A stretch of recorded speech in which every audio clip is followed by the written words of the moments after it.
What do we have to say about that? Down to 8 men, down 18 in the third quarter. The Orlando Magic come through with their most impressive win of the season. We got culture. We got a triple-double. We got a career night. We got so much to talk about that I'm going on here early, at least for me, because I haven't written my thing yet for Orlando Magic Daily. It's time to get it all out there on Locked On Magic. You are Locked On Magic, your daily Orlando Magic podcast, part of the Locked On Podcast Network, your team every day.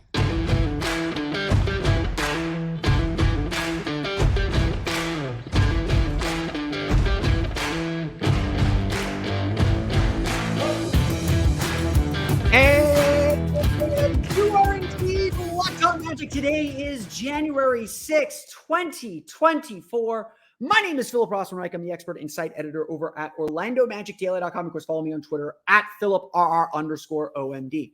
On today's episode of Locked On Magic, somehow, someway, down to 8 men, the Orlando Magic steamroll into Denver and upset the defending champion Denver Nuggets 122-120. We'll go over the big performances from star players the Magic got and what this game says about the culture.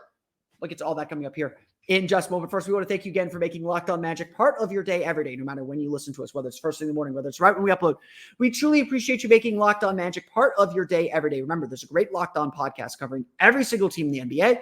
Just search for Locked On and the team you're looking for, the Locked On Podcast Network. It's your team every day. If you don't know the circumstances of this game, let me get you up to speed. Franz Wagner sprained his ankle in Wednesday's loss to the Sacramento Kings, out. Markelle Fultz, Joe Ingles, Jonathan Isaac, still out. Gary Harris, calf strain, out.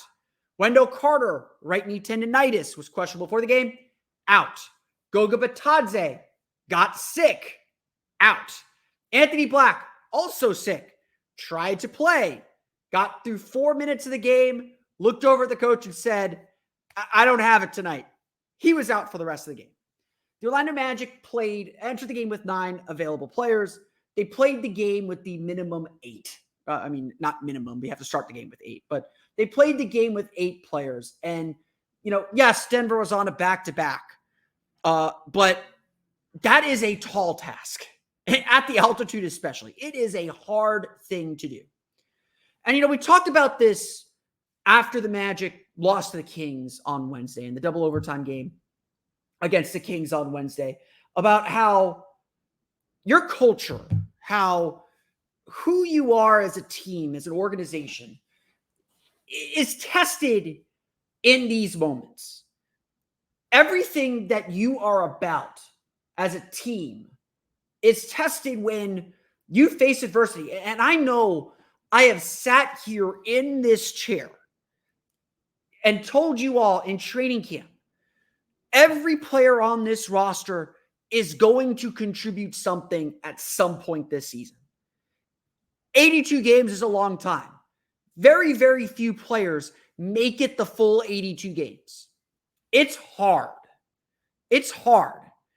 And so if you're on the roster, you may not play very much on a night-to-night basis, but there's going to be a game. There's going to be a stretch of games where you are called upon. And who you are as a team and what you stand for as a program is going to be determined by how your team responds when that moment comes.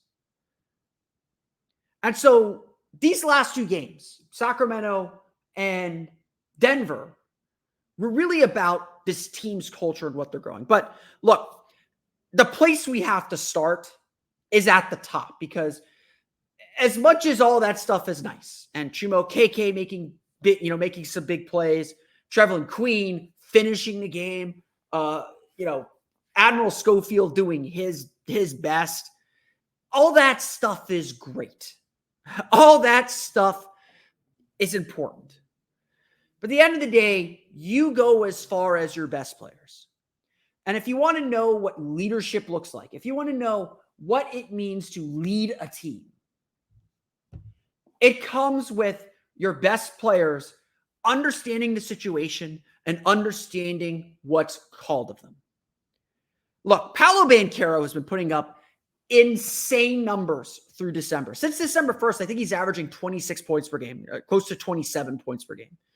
He's been averaging up near 5 assists per game. He's been averaging 8 rebounds per game. This dude has stepped up his game considering all the injuries the Magic face, considering everything that this Magic team is dealing with.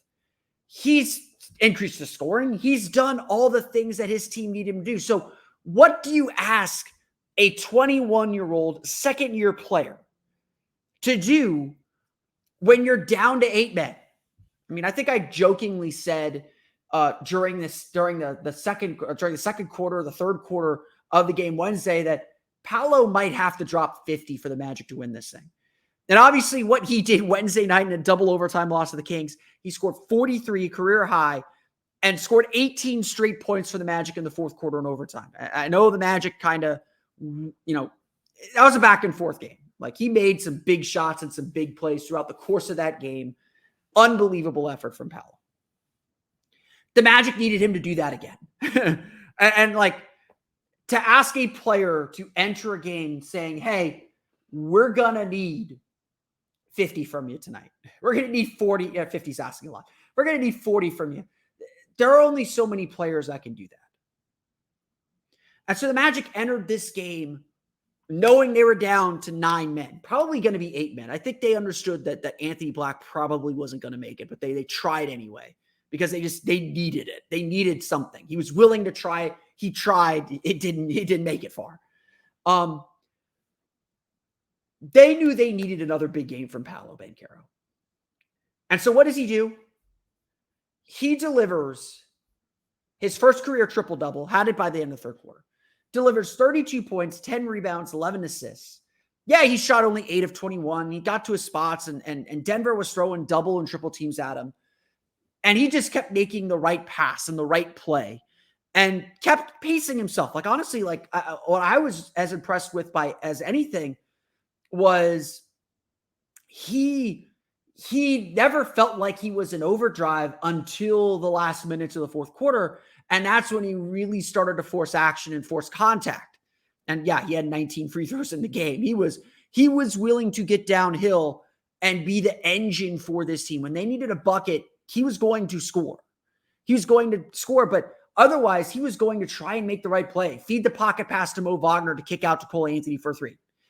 That's what Paolo was doing all game. He said it after the game. In fact, I was just out there trying to make the right play. But really, with the Magic down by 2 points after a 6-0 Nuggets run in the last 2 minutes of the fourth quarter, it was Paolo getting the ball and quickly attacking Aaron Gordon, drawing a foul, and sinking 2 free throws. It was Paolo running the floor after a great defensive effort by the Magic, forced on a pick and roll with Jamal Murray and Nikola Jokic. They forced the ball to Kentavious Caldwell-Pope in the corner. They were able, I think Trevelyan Queen ultimately got the steal on the play.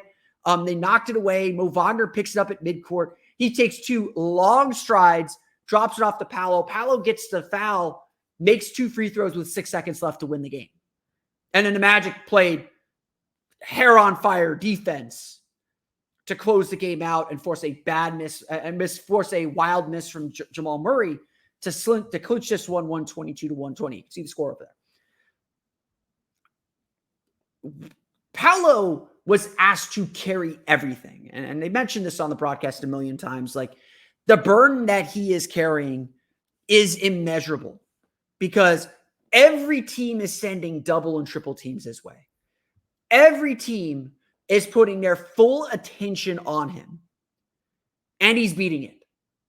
I mean, it says something that after the Magic completed this humongous upset win, that Jason Tatum said, this kid's an all-star. Kendrick Perkins on ESPN, I know he's, not the most popular pundit, but national guy saying this guy's an all-star.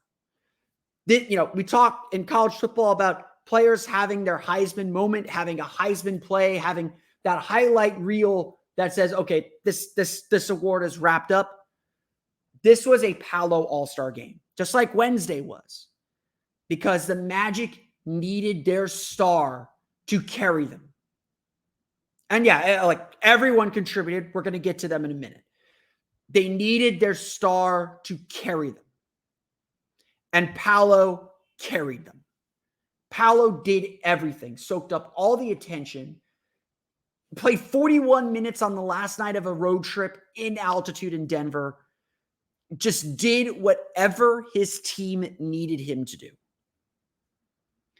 And this is star stuff. Maybe this is superstar stuff. Like, I think Sport Radar said he is the youngest player to get a triple-double, the youngest player to get a 30-point triple-double since Luka. It's like the only players younger than him are Luka, LeBron, and I think De'Aaron Fox. Like, he's doing stuff that not a lot of people do. And I'm sorry I'm recording this late. Triple vote day is over. We'll get another triple vote day on Friday. And we'll be in Miami for that day. This was simply an incredible effort. Simply a star-making effort. And the Magic, your team is not anywhere without its stars. I mean, like Franz Wagner's on the shelf. We'll get to Jalen Suggs in a minute. Paolo was the star. And that's where everyone's confidence starts. Of course, as good as Paolo was individually, he cannot do it alone. And he got a lot of help from a Magic player that's going to have to continue to step up and be a big factor. We'll talk about Jalen Suggs and his career night coming up here in just a moment.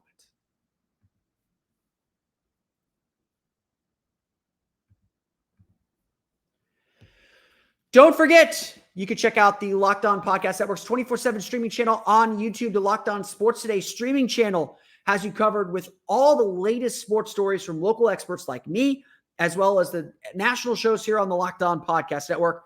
Tune in today to YouTube's first ever 24/7 streaming sports channel, Locked On Sports Today. You know, and basketball's a team sport. You know, you're not, one guy isn't going to carry a team. And obviously, with how dangerous and how good Denver is, it was going to take everybody. Like, look, Paolo could be amazing.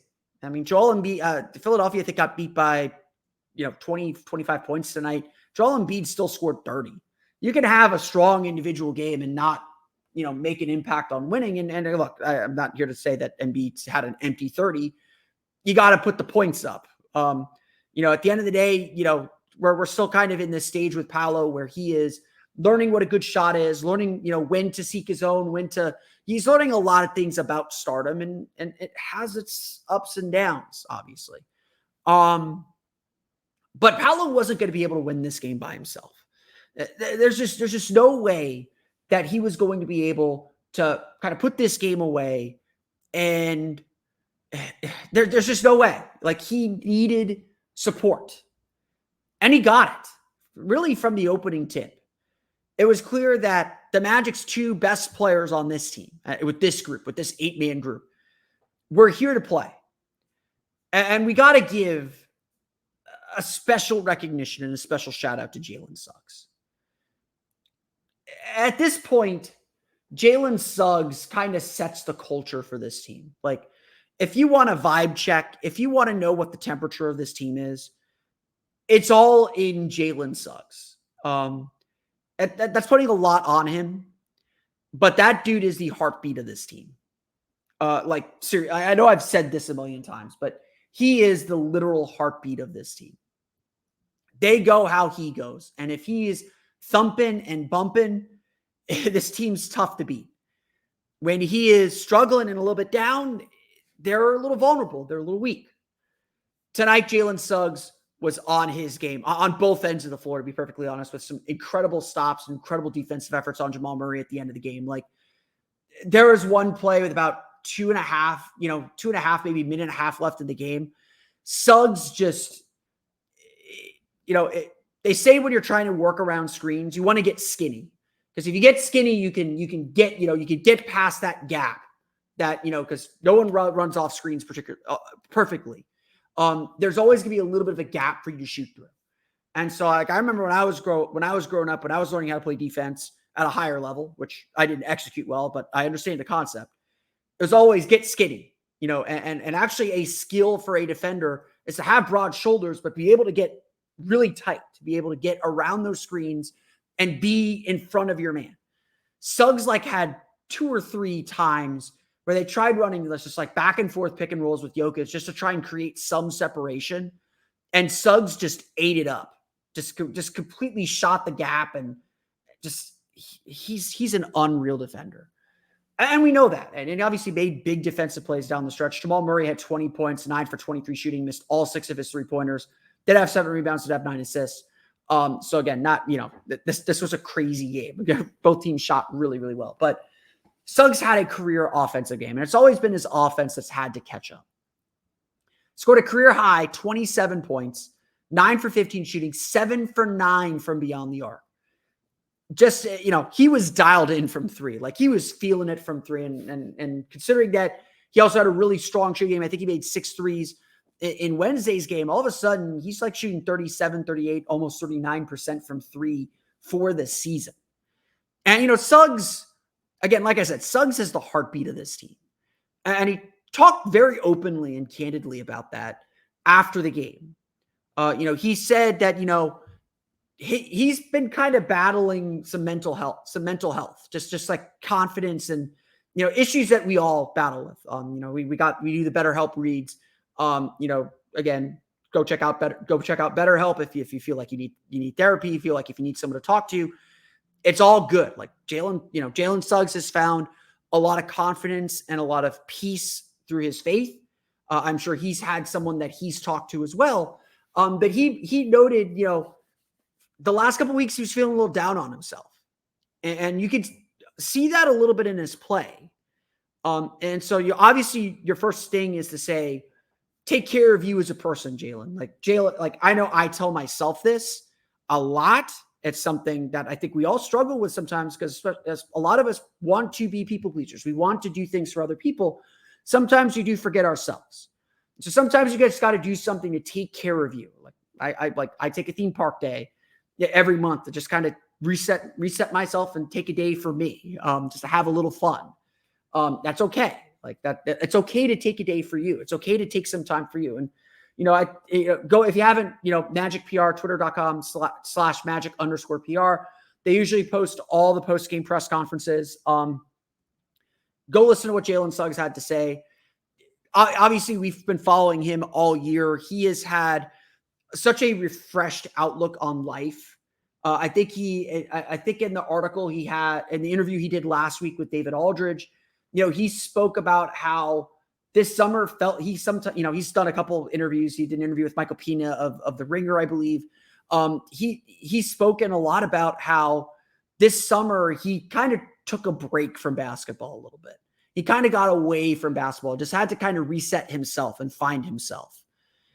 And, again, I want to tread lightly here because, we're just talking about basketball. And, I don't want to minimize all the individual and personal work that he's done he made shots. He must be feeling great. He didn't make shots. He must be feeling terrible. That's not who he is.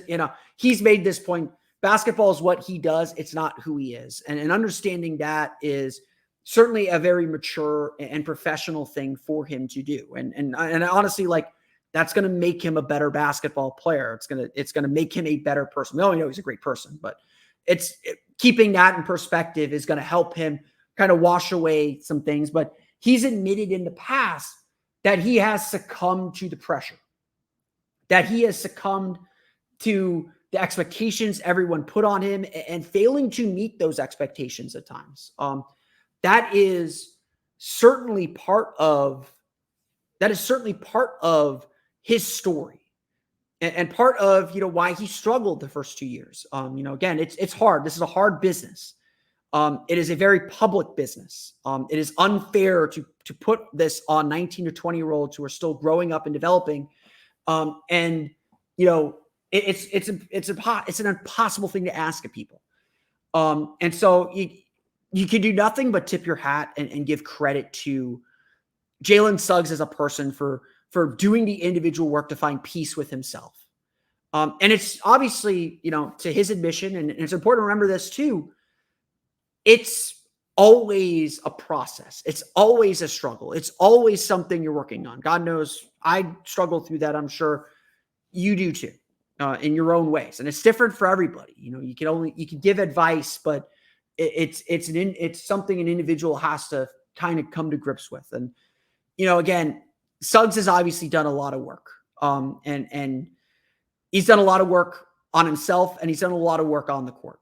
And you just frankly love to see when the process meets the results. That's such a cliche in the NBA that you do process over results. If you do the right things over and over and over and over and over again, eventually the results will take care of themselves. If you trust in yourself, if you trust in the work, if you trust that you're doing the right things, over the long run, the results will take care of themselves. You focus on the process. And I know that's a message that is in the Magic locker room. They put it on one of the whiteboards in the training facility.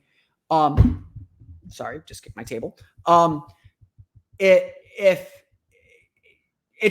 something that is easy to conceptualize, but often difficult to execute. And what we've seen the last two nights, especially, is that light click on for Suggs. Like, look, we know he's going to be the hardest working player on defense. He takes a lot of pride in his defense.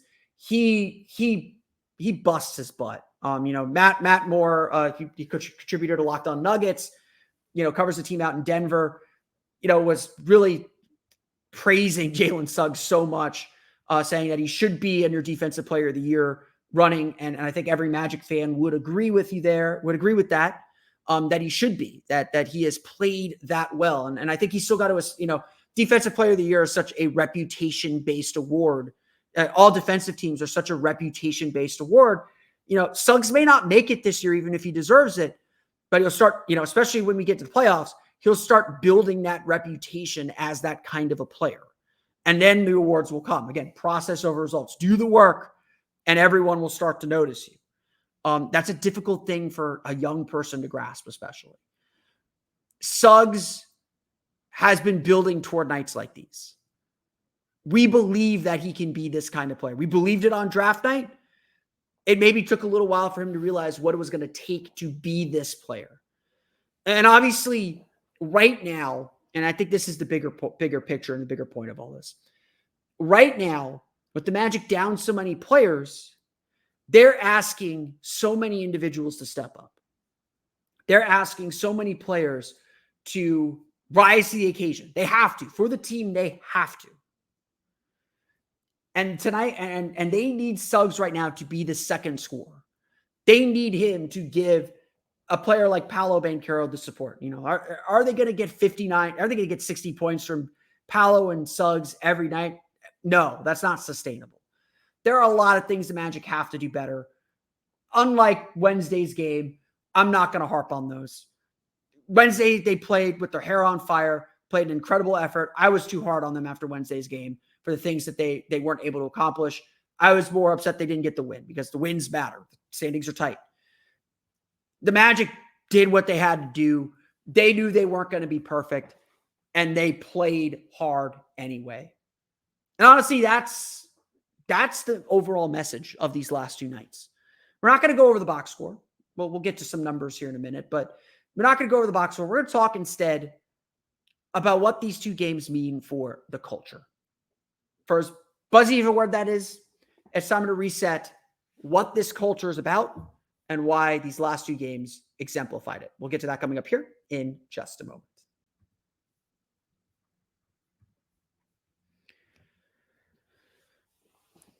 So I talked about this after Wednesday's game against Sacramento Kings, that a game like that, double overtime loss, down so many players, playing your two-way guys, guys thrown into the mix that had not been in the rotation, and giving yourself a real chance to win. Games like that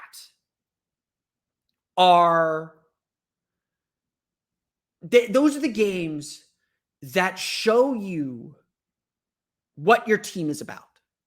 Look, at the end of the day, the Magic won this game 122-120.